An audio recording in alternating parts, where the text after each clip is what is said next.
Hello, everyone, and welcome to Porch Perspectives here on the Painted Porch. We are so thankful and grateful that you're here and joining us today. This is a live broadcast. So, as we have our conversation today, if you do have any questions that you'd like to ask, please post them and we should be able to see them. Fingers crossed if StreamYard cooperates. If not, we'll make sure to answer them afterwards as well. So for those of you who we don't know, hello. My name is Amy Yakowski. I'm the founder and chief evolution officer here at Painted Porch Strategies. And I am so very excited and thankful and grateful to be accompanied today by Sierra Ram Cantrell, who is the Porch's Chief Joy Officer and Mindfulness Sherpa, as well as Rob Hunter, who is our Master of Communications. So we are Painted Porch Strategies, and who we are and what we do is we're a training and coaching team who are dedicated to helping healthcare staffing teams and individuals have the courage, confidence, and curiosity to be able to innovate, grow, and thrive. And we do that by focusing on three core foundational skills that we feel contribute to your success in this new constantly changing world that we're just trying to navigate day in and day out. And those are your individual mindset, the ways in which you communicate, and how you work together and collaborate with the people and teams in your life and work. So porch perspectives, this thing that we do occasionally here on the porch, is just our way to connect and share ideas with one another or with people whom we admire and would love to learn more from with what they're doing to be successful, to level up, to grow and thrive in their life and work.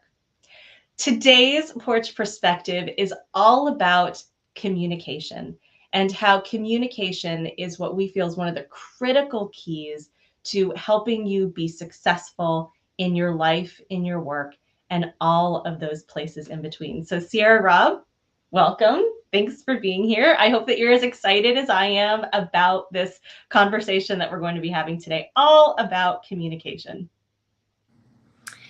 So you guys, Rob, we're so jazzed that you're here because you're our MC, our master of communication.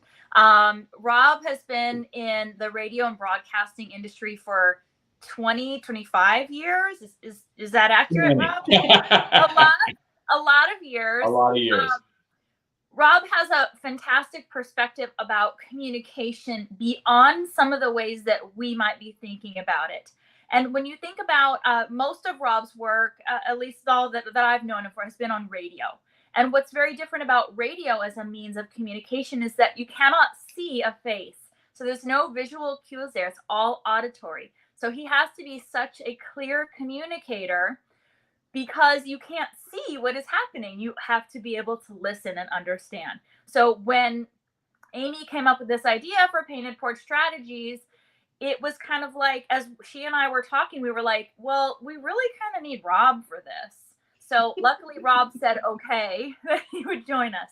So I'm just going to kind of jump in. So Rob, what do you think most people misunderstand about the term communication? It's a great question, Sierra. And I don't think we think about it in terms of a skill. And I think that would be how I would encourage you to look at it. Because if you think about all of the elements of being a human being, breathing, eating, drinking, those are things we just don't really think about until you want to lose weight. So if you're eating and you know, oh, wow, you know what? I got to pay attention to the way I eat so I can lose weight, so I can be healthier. It's the same thing with communication because it is one of those unique things that human beings do. Other animals do it, birds do it, but not as complex as we do. So when you think about eating and you think about changing the way you eat, doing it a little bit better, communication is the same thing. It is probably our most important bonding skill that we have. So treating it like a skill allows you to enhance it, to work on it, the way you might work on your diet, the way you eat. And that is, I think, something we don't think about enough, about how to be better at connecting with people, how to be better at resolving disputes, how to be better at listening, asking questions, being curious. All of that comes into what we call communication. So, Rob, what do you think some of the primary, I'll say, obstacles or traps or hangups that can happen when someone doesn't understand how to effectively communicate? I'll start with external. So there's two different types of communication, the way we break them down here at Painted Porch Strategies.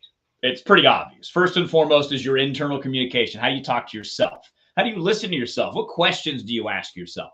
We heard the other day that the quality of life is determined by the quality of the questions you ask yourself. So that's part one, which we'll dig more into here in a little bit. But externally, you're talking about all the distractions we have. You ever been in the middle of a conversation and you're sitting there listening, but then your mind starts to wander and you're like, oh, look, there's a bird over there. Or I want to check my phone. How's my TikTok doing? How'd my video do? You get all those external distractions. Then you have judgments, right? We all have natural judgments. So don't judge yourself for having judgments. And the judgments can lead to emotional communication. You ever try to talk to someone when you're angry? How's that go? Because your emotions are driving that communication. So those are some of the things to be aware of when it comes to communication right away, and how you can start to enhance it as a skill. It's that awareness, that recognition of what is distracting you. Why should I want to invest in being a more effective communicator? I mean, let's say someone's watching and they say, but I don't do public speaking. I don't have to present on a stage in any way. Why do I need to invest my time or attention in how I'm communicating? Because you are public speaking. It might not be in front of an audience. It might be an audience of one. It might be an audience in your own head. So all forms of communication, anytime you speak, say something out loud, is a form of public speaking. So first of all, throw that out the window, that I'm not a public speaker, because you are. And what was the follow-up? What was the second part of that question? Why should I invest in it if I don't do that? Yeah. So many different reasons. I'll give you the first one. Understanding yourself is massive, because if you treat communication like a skill, you're going to learn a ton about yourself, because you're going to learn about your emotions, not only what drives your emotions. For example, I use traffic all the time because there's nowhere on earth that I get more upset than in traffic. Why don't people do what I want them to do?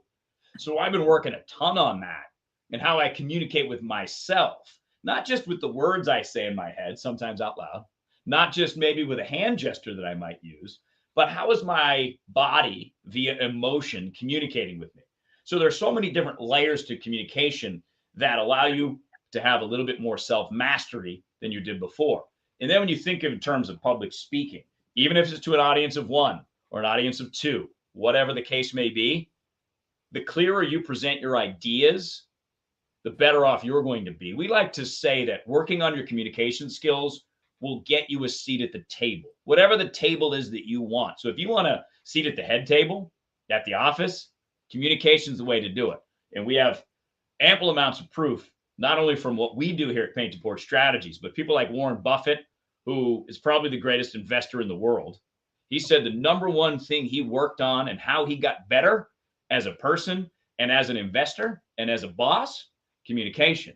The former CEO of Pepsi, she said she studied when she was like at a lower rank how the executives communicate. She looked at their styles. She looked at what they said. And she found that, oh, I need to communicate like them, like the executives do. Because what she found was the executives don't communicate as emotionally as other people. So they spend time working on what they're going to say, what their plan is going to be, being prepared for when those moments arrive. And, she learned those skills and eventually became the CEO of Pepsi. So this is all individualized. Learning communication skills and using communication as a skill will open so many doors for you that you didn't even know was possible.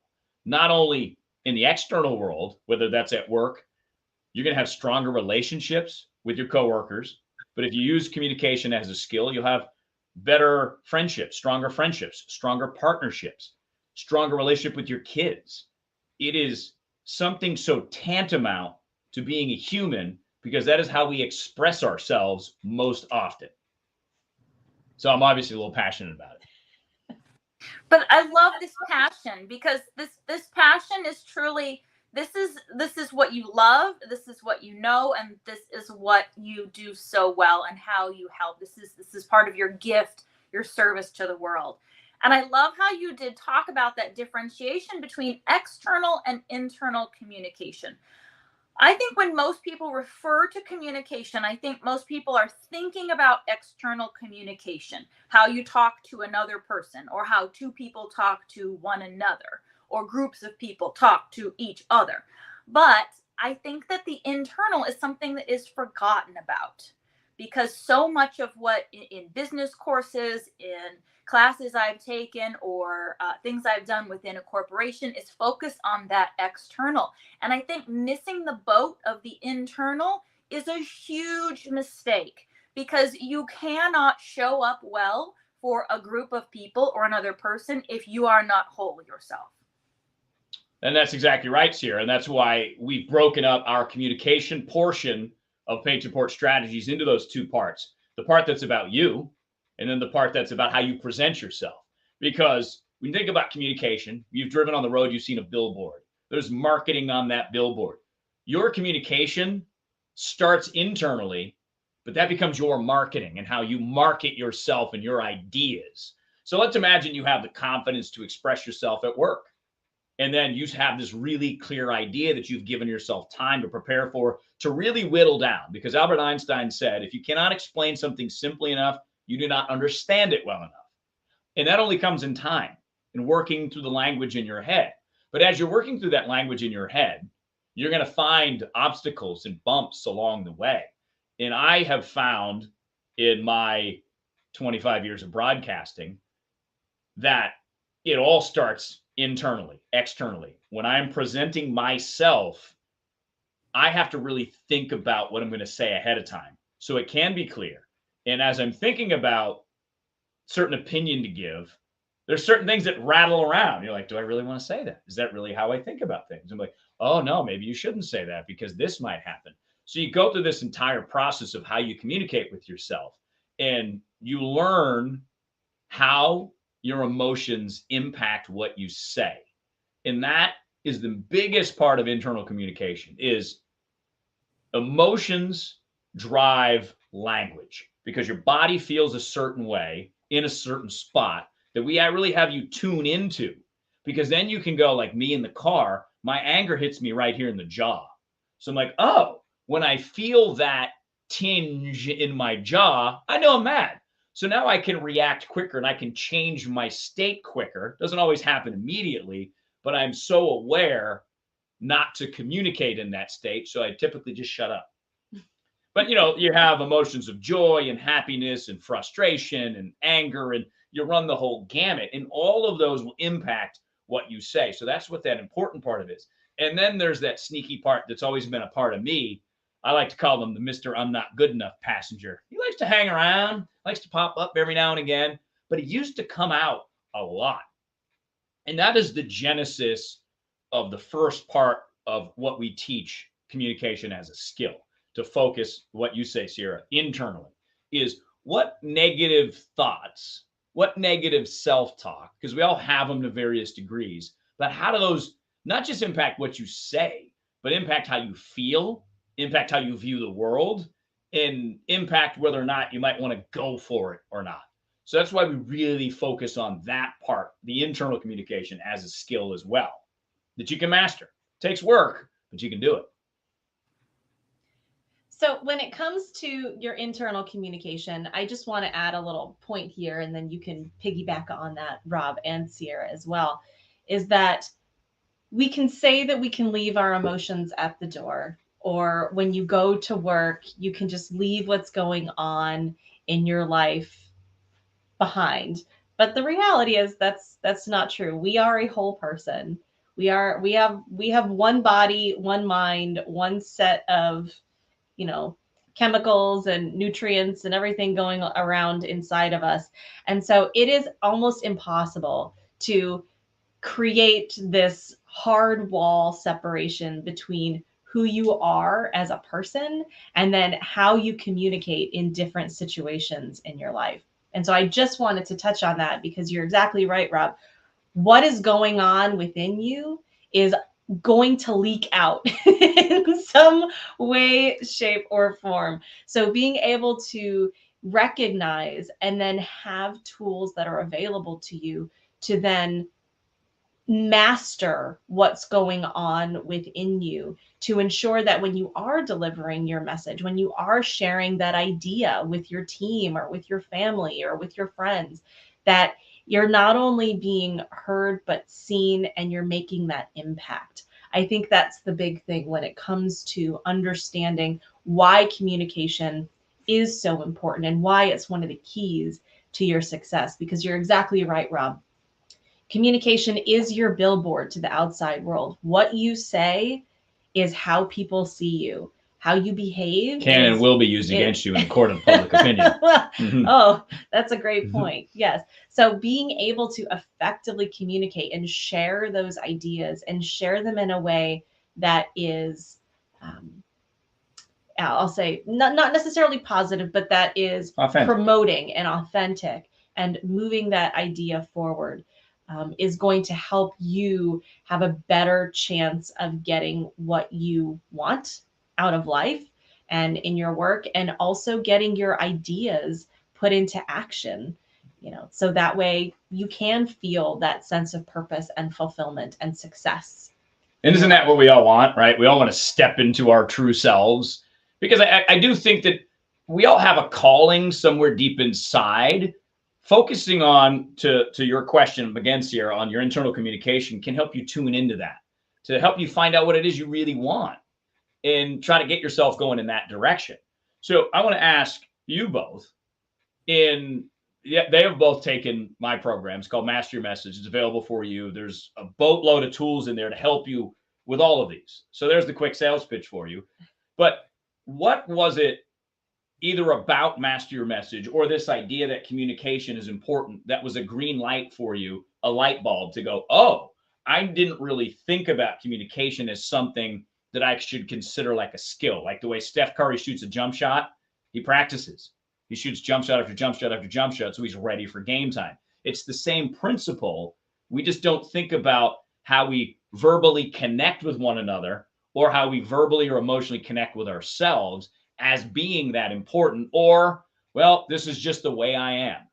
Mm-hmm. Did you guys have any awakening moments like, oh, communication is? I think for me, one of the most important lessons that I learned from your communications program is this whole idea of the preparation, and in kind of not only just preparation, like a broadcaster will do their research, they'll Google their guest, they'll dive into the archives and learn about the person, not just that part of the preparation, but asking yourself a list of questions for the person, or things that you want to know, things that you're curious about. So for me, that sort of practicing that preparation was new to me. Amy? I'll say, I think there were two things. The first one was the idea that how you're feeling, what you're thinking, is going to come out in some way. Back to what we've been talking about, that internal communication. It's going to bleed out in some way, shape, or form. I think all of us, myself, I'll put my hand up very high. We've said something and then we've immediately regretted it. And the problem is that it's already left the barn. It's already left the station. It's a lot harder to bring it back or reconcile or, reframe it after it's been said. And so getting really clear on what is it that is motivating me to think in this way, or that my automatic reaction is this, and being able to embrace that idea of the pause before you just let it fly. But the other thing is the idea that the language that you use can have a significant impact in how your message is received. Rob, you talk about in Master Your Message, this idea that language is contagious. And it's something that I wasn't really fully aware of or didn't really pay attention to as much, that the type of words that you use, are they more negative in nature, or are they more positive, or are they neutral? Those actually can have a direct impact in the way that your message is received, the tone, the belief of possibility or not, the attitude towards whatever it is you're saying. So for example, if you as a business are talking about a new endeavor and you say, you know what, this is going to be difficult. It's going to, yes, we're going to have struggle. This is going to be hard. All of those words plant seeds in the minds and the beliefs and the attitudes of people. And it's not making it all sunshine and roses and saying everything's awesome, everything's going to be great. That doesn't work. But being no, that doesn't, that backfires. But being very thoughtful, being very thoughtful about the language that you use when you're delivering an idea, a message, when you're speaking with someone, you know, whether that person is your spouse or a friend or a teammate, thinking about the language that you're using, because that can have an impact, even if you don't realize it. You're planting those seeds of doubt or negativity or fear, or you're planting seeds of opportunity. So I love that. And thank you both for that. And it wasn't meant to, you know, but it was really give yourself well, no, but it's designed to give you an idea of what can happen if you say, yeah, you know what? I really do want to focus on my communication. I want to focus on how I talk to myself. I want to focus on how my emotions impact what I say and what I think. And I want to really sell my ideas to my company, or I want to market my business so that more people are aware of what we do. There's so many benefits to improving your communication, not just at work, but you know, one of the things that I think has made us as a couple 23 years strong is our ability to communicate, to have difficult conversations that some people would look at and be like, why would you guys talk about that? Specifically because that helps you bond, right? That helps you work through issues.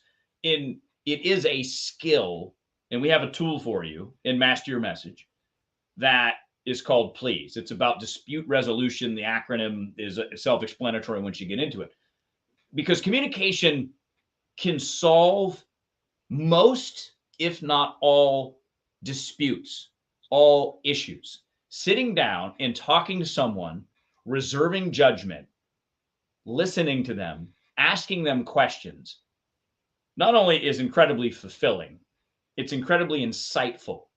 When you make your communication using your skills and tools, because you're going to have this big toolbox if you really want to take this serious and take yourself to the next level, then you're going to know you're going to take the screwdriver out and you're going to be able to do this. And the more you use that screwdriver, the better you get at it. With communication, the more questions you ask, the better you get at it. The more you focus on what you say to yourself before you ask that question, the better that question is going to be, the less judgmental you're going to be. So in a partnership, if we were talking about difficult issues, calling each other names, it's not effective. Maybe you've been there. Maybe you've had a relationship like that. Maybe it's at work right now. Maybe it's with your spouse right now or your kids. You don't have to do that. It doesn't have to be tension all the time if you give yourself space, you give yourself tools that you can deploy at any given time. And over my career as a broadcaster, which is one of the toughest industries to be in. You get beat up a lot, you get kicked around a lot, you get ignored a lot. You get criticized a lot. You get criticized a ton. So all of these 25 years of lessons of people misinterpreting what you say because you didn't say it clearly enough, that is all here for you to focus on. And for me, realizing that it was communication is the key is literally the master key to you. To unlock, you want to call it your potential, to seek out your goals, and maybe it's just improving your friendships and relationships. This skill of communication is that master key for you to use in any way that you want. But I know, because I've done it, it will improve your attitude, your life, your friendships. It will help get you further at work if that's what you want. It'll help you grow your business if that's what you want. It all comes down to communication. Obviously, I'm a little passionate about it. Well, so I would say to someone who might be watching this or is curious, how does this differ from more traditional communication groups or programs? For example, I'm a member of Toastmasters, and Toastmasters focuses on your ability to effectively speak in public. What would you say to someone who's like, well, I'm already in Toastmasters, and you know what? I've already taken a course on public speaking. I know the mechanics. I know what I need to do. I know where I need to look. I know when I need to take a pause. I know what words I should use or not use. How does your program differ from that? Because it adds so much more than just getting in front of the Zoom camera and speaking for, what is it, 5 to 7 minutes in Toastmasters. Yeah. This is, it's so much deeper than just that. No, Toastmasters is fantastic, so I'm not trying to try, but it's a one-way street, if you will, right? That's one tool, one skill. Communication is so much more than that, because there's unlimited opportunities. There's unlimited questions to ask someone, to connect with someone. And sometimes having the courage to ask is all it takes. Sometimes you might be able to just find common ground by simply asking a question. So mediators tell this all the time. They go into war zones and they talk to both sides. And what they always try to do is whittle it down to common ground. And then you might just get a surprise. I was at the supermarket a couple of months ago, and I have a whole section called remix questions. So instead of asking, how's it going? Hey, how you doing? I went to this kid as I was doing the self-checkup, and I said, what's been the best part of your day? And he told me I get to feed his falcon, and he's a falconeer. And I got this really cool story that I get to ask him questions. I didn't know anything about falconeering, but I'm like, oh, and this was a kid like 19 years old. Like, how do you get into that? What is it like when that big bird flies and lands on your hand?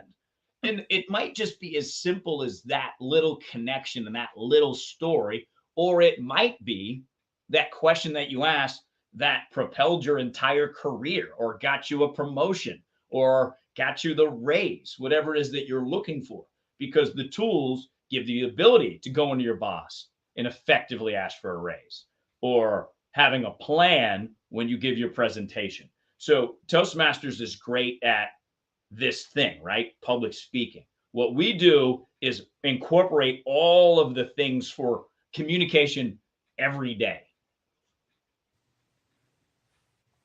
If that makes sense. It does. Yeah. Okay, so Rob, I have a question for you. Now, I know, having been through your program, that the whole thing, it works all together, right? In the same way that you're a whole person that has a life outside of work and you have a hobby, it's a whole thing. But what would you say would be a quick, what would help someone who wants to become a more clear communicator, that wants to work on their clarity or being understood? It's a great question. So I would start by giving yourself time. So if you know that, okay, I have to give a presentation in 2 weeks, find some time in your schedule, as much as you need, as much as you want, to really prepare, to work on it, to rehearse. Because that's another thing too. A lot of people, public speaking is all about picturing people in their underwear. No, it's about preparation.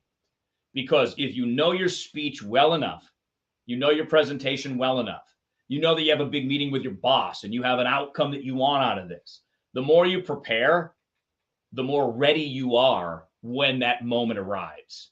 So that is one of the key is that if you know you have a presentation and you want to be brief, you're going to have to work on that language and distill it so you're not just winging it. So that even if you get there and you're nervous, you know the speech, the presentation so well, that takes over. And eventually that will override your nerves because you're so prepared. You've given yourself enough space to be able to do that. So space is a huge part of what we do. And when you give that space, then there's the tools that you can use while you're in that space that will help you become a little bit more brief, help you filter things out, help you realize, oh, maybe I have some emotional blocks here, or what are potential obstacles. We love the Stoic principle of premeditatio malorum here on the Painted Porch. And that helps you prepare if something goes wrong, or someone has a question, or if a criticism comes in. Again, you're prepared to handle all of those. And that comes back to Sierra, space. Do you recommend practicing with another person or to another person? I think that's by up to you. yourself. Yeah, I think that just kind of depends on how you feel about that. Try both, see what you like. I like to practice with Amy. Amy likes to practice with me. So I think that that can be helpful, but it's also helpful to be able to do it. Like I think of an actor in our book club, we're reading Matthew McConaughey's Green Lights. And I think about how he would prepare for a role or an actor. Do they do it together? Does he read lines with someone? Or does he just give himself space to look at the lines and think about the character and get into the character? And maybe it's a combination of both. So find something that works for you, but make sure you practice. And then I'll give you another like quick tool for we have here at the porch to work on your internal communication. We call it writing a rap because I love hip hop music. So rap stands for this: recognize what's going on, assess how is this arriving, and then the P is this process, right?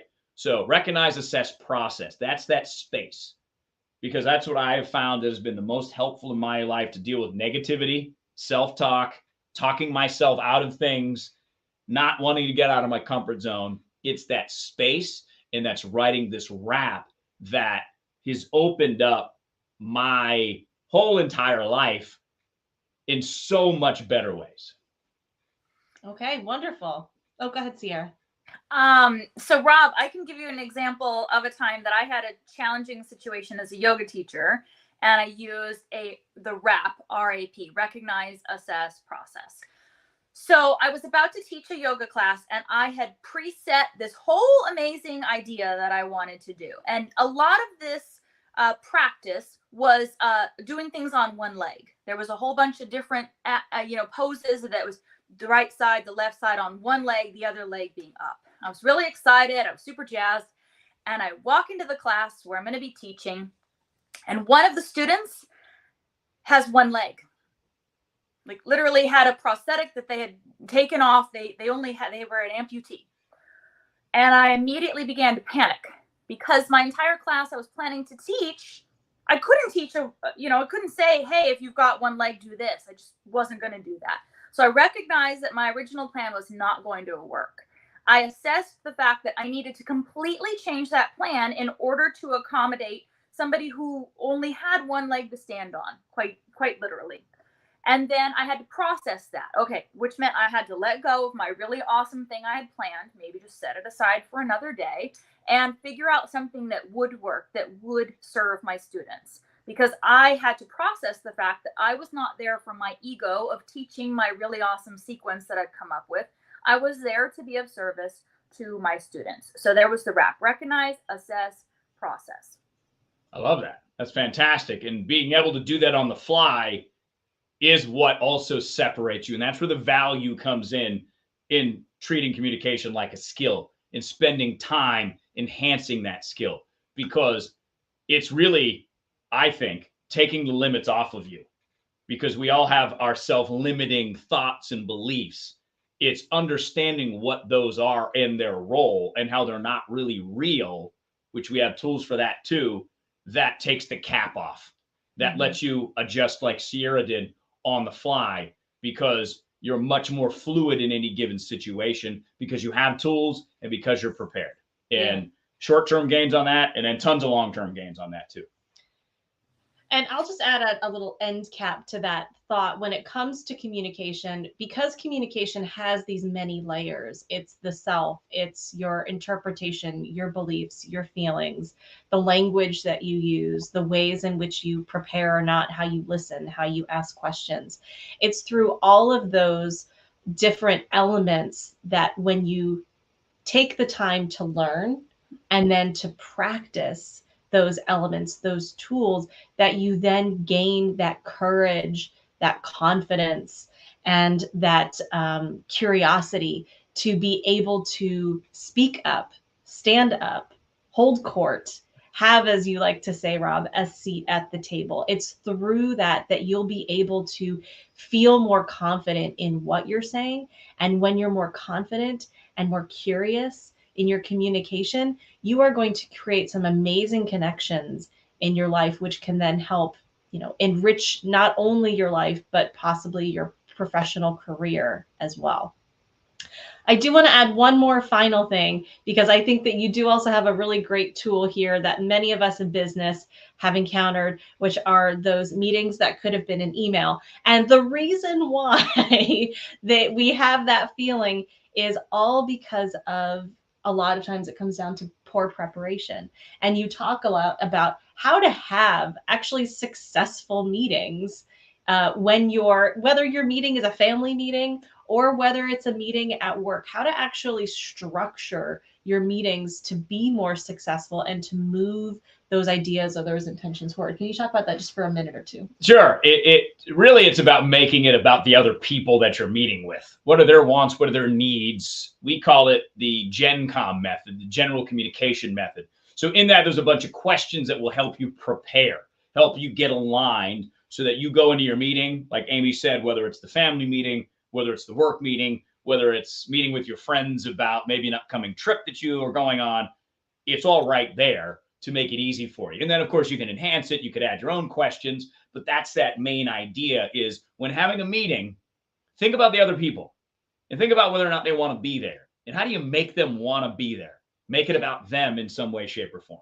Well, and how do you get to the outcome that you're trying to Also achieve? true. Creating that map of the meeting. So that way it's not just, okay, we're just going to show up. Let's spend 10 minutes recapping what we talked about last time. Let's maybe ask a question. And someone's like, wait, can you repeat the question? Because I wasn't really paying attention. I was answering something else. How do you actually have meetings that are meaningful and that move the needle forward, which is the whole intention of the meeting to begin with? Any other final thoughts? This is the key. Communication is the key to all the things. Key to life. I don't know. That sounds nerdy. Sales pitch. Communication is the key to all the things. Well, no, but I mean, and this isn't about, the course is there. We do coaching, but this is about like math. You learn math in school. The more you use it, the better you get at it. The less you use it, it's a perishable skill. I can't add and subtract anymore because I don't do any math. But what I can do is communicate, because I work on my communication skills like I would math if I were a math teacher. I work on it so that I can be more effective in communicating, so that I'm a better listener, so that I know my frequency and I know how to tune into yours. And that has been so fulfilling and rewarding in my life. That's the motivation and the value that you can get out of just simply saying, you know what, I am going to treat communication as a skill. So, Rob, would you say that good communicators are born or made?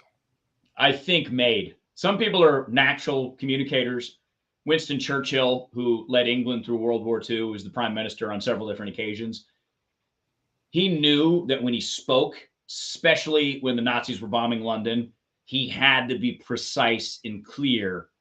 So he focused so much on that. But that's what made him a great communicator. It's the work that he put in, because Winston Churchill knew his entire nation needed him to treat communication like a skill. And he did, and he mastered it. All right, wonderful. Well, Rob, thank you so much. Sierra, thank you as well.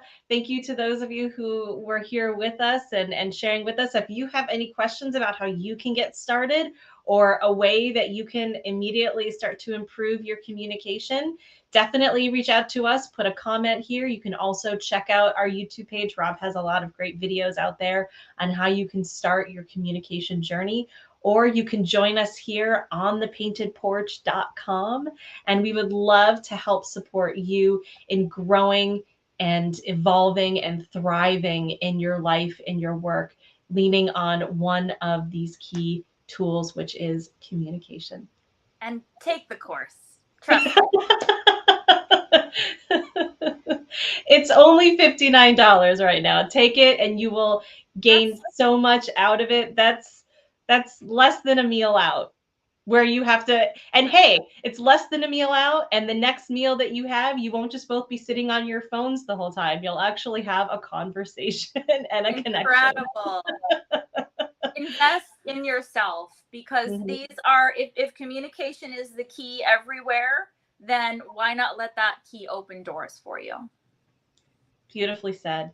Thank you, Sierra. Thank you, Rob. I'm Amy, and we hope to see you soon with us again here on the Painted Porch.